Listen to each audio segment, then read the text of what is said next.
Today's video is all about building habits that last, and I'm going to share what I learned from the amazing habit building book Atomic Habits by James Clear. Let's start with the idea that tiny habits are the building blocks of big change.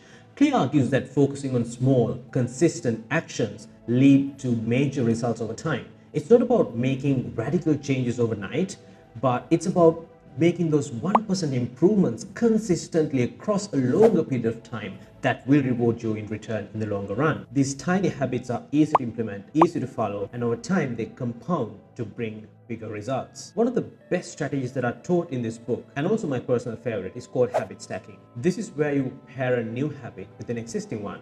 For an example, if you already have the habit of brushing your teeth every morning, you can stack a new habit like doing 10 push-ups right after.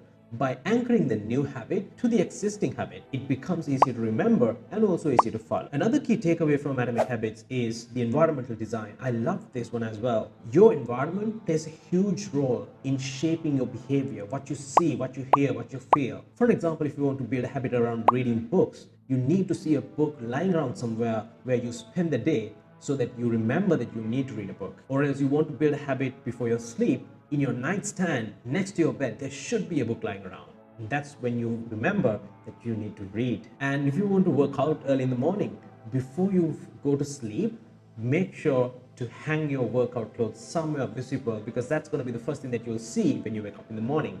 So by designing your environment to support your behavior, to support the habits you want to build, you reduce the friction and makes it easier to stay consistent. So we talked about making habits smaller, tying it with an existing habit, and also shaping up your environment to help and support those habits. But also one of the next most important thing is making your habits enjoyable, because only if it's enjoyable, if you feel satisfied by doing that habit, then it'll more likely to stay put. So when you associate a habit with something pleasurable, your brain starts to crave that reward. For example, if you love having your coffee in the morning, which is true for most of us, make sure that you tie that reward of coffee after you do your 10-minute workout. So you will only be able to have your coffee if you do the 10-minute workout in the morning. So the habit that you want to build is the workout, the reward is your coffee.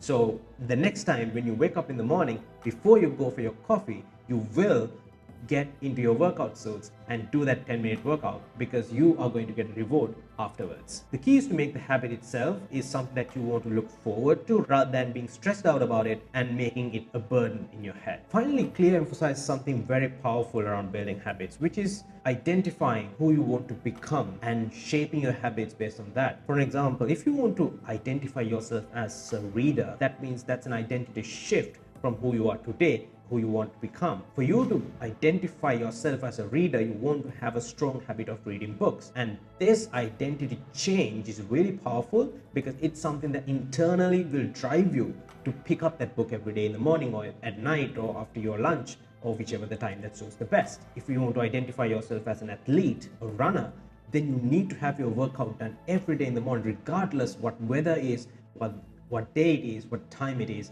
You need to hit your workout, because you need to build your stamina, you need to build your endurance, you need to build your fitness, because you need to identify ultimately as a runner, as an athlete. The goal is to shift your identity to align with the habits you want to build. Once you start thinking like the person you want to become, it's much easier for your actions to follow that and to stay consistent with the habits you want to build. Now here's the real kicker. The compound effect of these habits is where the magic happens. At first, the changes might seem insignificant. You might not see a change after your first day of trying your new habits.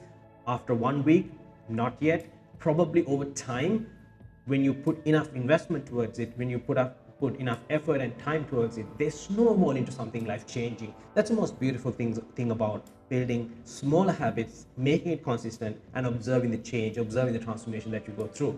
So imagine what your life could look like a year from now on if you start stacking tiny habits today, and if you build your daily routine and keep continuing consistently across all time, and the results will definitely surprise you.